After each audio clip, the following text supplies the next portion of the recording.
Assalamualaikum warahmatullahi wabarakatuh. Salam literasi. Perkenalkan, nama saya Ningsiti Nurhayati SPD.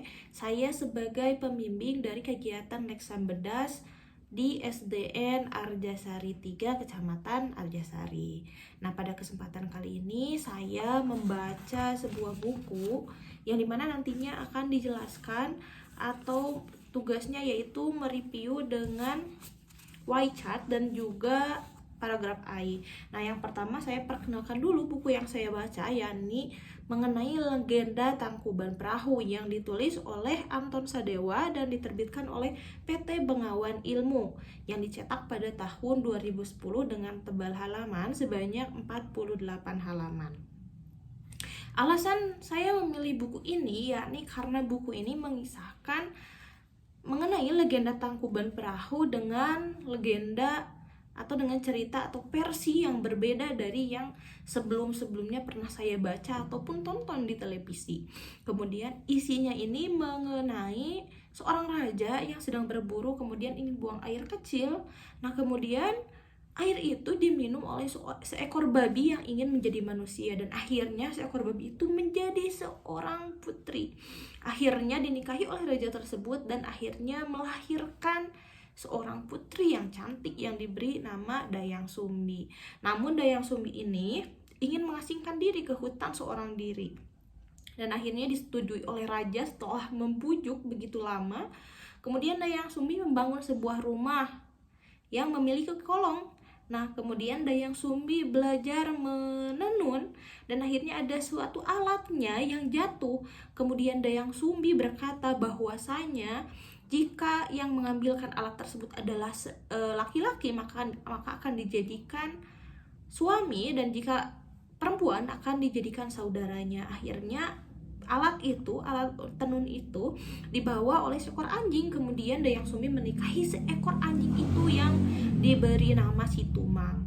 Namun setelah beberapa tahun kemudian Dayang Sumbi melahirkan seorang putra yang diberi nama Sangkuriang. Namun ketika berburu, Situmang ini dibunuh oleh Sangkuriang, anaknya sendiri, dan Sangkuriang tidak tahu bahwasanya Situmang ini merupakan ayahnya. Nah, akhirnya Dayang Sumbi mengusir Sangkuriang, dan akhirnya beberapa tahun kemudian Sangkuriang bertemu lagi dengan Dayang Sumbi dan menyukai Dayang Sumbi. Namun Dayang Sumbi ini merupakan ibunya, dan akhirnya Dayang Sumbi dengan segala caranya ingin mengagalkan niat dari anaknya yang ingin menikahinya. Akhirnya Dayang Sumbi meminta sebuah permintaan, yakni ingin dibuatkan sebuah perahu yang sangat besar, kemudian dibuat dalam waktu 1 malam. Namun ketika fajar akan datang, perahu ini hampir beres.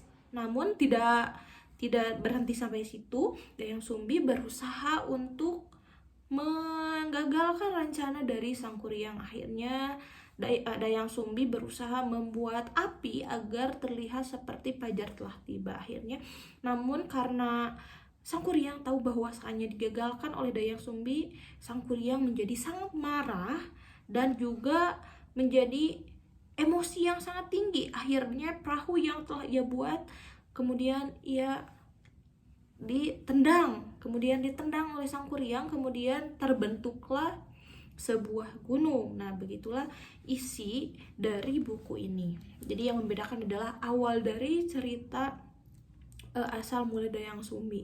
Kemudian adapun hikmah yang memang dapat kita pelajari bahwasanya kita harus selalu menuruti dan menghormati apa yang dikatakan orang tua kita. Kemudian harus sayang kepada hewan peliharaan, apapun hewan peliharaan itu. Adapun kemudian jangan mudah terbawa emosi, karena emosi itu akan membuat kita sengsara, akan menyengsarakan kita. Nah, begitulah penjelasan atau review mengenai paragraf I. Kemudian dilanjutkan oleh Y chart. Sebenarnya tidak jauh berbeda, hanya saja dari bentuknya yang berbeda. Ini yang pertama, bahwasanya pembelajaran yang dapat kita ambil ada learning ya, pembelajaran yang dapat kita ambil dari cerita Dayang Sumbi tersebut atau legenda Tangkuban Perahu, bahwasanya yang pertama ada menghormati orang tua, kemudian sayang pada hewan peliharaan, kemudian jangan mudah emosi, jangan mudah terbawa emosi, karena semua yang kita lakukan ketika emosi akan membawa petaka pada kita sendiri. Nah, selanjutnya ada insight. Insight ini merupakan pokok pikiran atau merupakan isi dari buku tersebut. Ya, secara garis besar bahwasanya seorang anak yang bernama Sangkuriang menyukai Dayang Sumbi, yakni ibunya, namun Dayang Sumbi berusaha menggagalkan rencana Sangkuriang yang ingin menikahi Dayang Sumbi, yang akhirnya meminta persyaratan bahwasanya ingin dibuatkan perahu dalam satu malam. Namun karena hampir selesai, Dayang Sumbi berusaha untuk menggagalkannya, namun Sangkuriang emosi dan menendanglah perahu tersebut. Kemudian terbentuklah menjadi sebuah gunung yang akhirnya dinamakan Gunung Tangkuban Perahu. Kemudian isi pokoknya tidak jauh berbeda sebenarnya, bahwasanya memang telah tadi saya ceritakan bahwasanya isinya adalah seorang anak yang menyukai ibunya, namun digagalkan rencananya tersebut oleh ibunya yang bernama Dayang Sumbi, dan akhirnya terbentuklah karena emosi, akhirnya Sangkuriang menendang perahunya, kemudian terbentuklah sebuah gunung yang diberi nama Tangkuban Perahu. Begitulah review dari Y chart yang saya buat, dan juga paragraf I yang dimana saya diberikan gambar gunung agar menyiratkan bahwasanya cerita ini mengenai sebuah gunung atau legenda sebuah gunung yang bernama Tangkuban Perahu. Terima kasih atas perhatiannya. Wassalamualaikum warahmatullahi wabarakatuh.